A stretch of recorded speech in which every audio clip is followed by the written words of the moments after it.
విపరీతంగా పెరిగిపోతున్న నిత్యావసర ధరలు అదుపు చేయడంలోనూ, విశాఖ స్టీల్ ప్లాంట్‌ను ప్రైవేటీకరణను అడ్డుకోవడంలోనూ ముఖ్యమంత్రి చంద్రబాబు ఘోరంగా విఫలమయ్యారు అని విశాఖ జిల్లా పెందుర్తి జోన్ సిపిఎం పార్టీ నాయకులు బి. రమణ, బి. జగన్ ఆరోపించారు.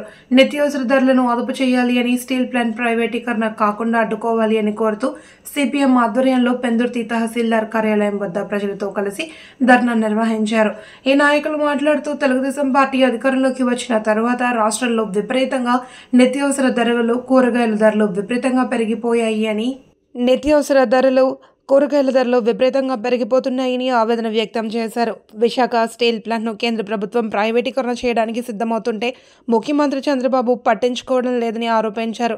ఈ కార్యక్రమంలో సిపిఎం పార్టీ నాయకులు, కార్యకర్తలు, ప్రజలు పెద్ద ఎత్తున పాల్గొన్నారు. రైతులు గిట్టుబాటు ధర లేక అక్కడ రైతులు ఇబ్బంది పడతా ఉన్నారు.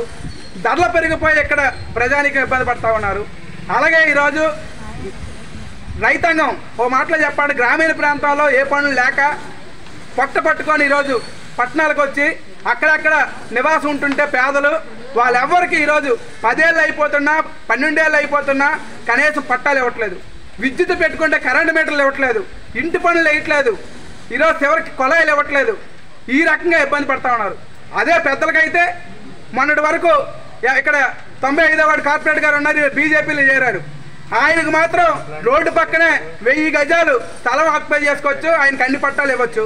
ఎవరైతే కాలనీలు ఏర్పాటు చేసుకుని నివాసం ఉంటున్నారో ఇప్పటికీ వారికి మూల గ్రామాల్లో ఉన్నట్టు కరెంట్ లేదు, మంచినీళ్ళు లేవు, ఈరోజు పట్టాలు లేవు, ఇంటి పని లేదు. వాళ్ళందరినీ కాపాడి వాళ్ళకి మౌలిక సదుపాయాలు కల్పించండి. మీరు ఇచ్చిన మాట సరిదిద్దుకుని ఈరోజు ప్రజలకు సేవ చేయండి. మళ్ళీ మీరు అధికారంలోకి రావచ్చు. 3 పార్టీలు కలిసాం, బలంగా ఉన్నాం. జగన్ ఏం చేయలేదు, మేము అన్నీ చేసేస్తామని చెప్తున్నారు. మీరు అంతకన్నా దారుణంగా చేస్తున్నారు. ఎవరు వచ్చినా మీరందరూ కూడా ఒకే పార్టీలు వేరు, కానీ మీ ఎజెండా ఒకటే. ఎంత దోసుకుందాం, ఎన్ని కోట్లు తిందామన్న ఆలోచన, కానీ ప్రజలకు ఏం చేస్తామన్న ఆలోచన మీకు లేదు.